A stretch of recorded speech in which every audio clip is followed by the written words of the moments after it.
today's question is, when should I start Social Security? It's one of the most common questions we get around retirement planning because the vast majority of people in the United States, when they retire, are eligible to receive Social Security, and it often ends up being a very critical component of someone's retirement income over the course of their life.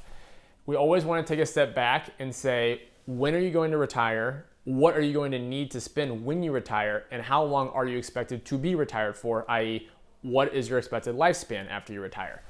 Once we're looking at those questions, then we'll look at what assets do you have accumulated to pay for your retirement, and then what other sources of income, like a pension or part-time work, will be available in retirement to supplement the assets that you've saved.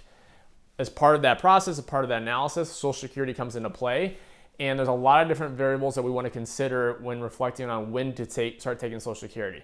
For some people, if they retire at 65, it absolutely makes sense to start Social Security right when you retire.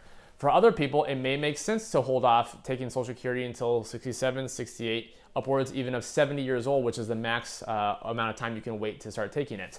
For others, there can be situations where it makes sense to take Social Security as early as possible at age 62.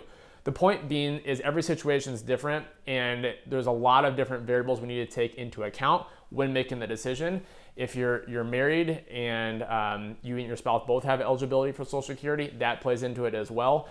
And so it needs to be in the broader context of your retirement goals and your retirement situation for us to come up with the best decision possible for you and your family. If you want to talk more about this, let us know. Thank you.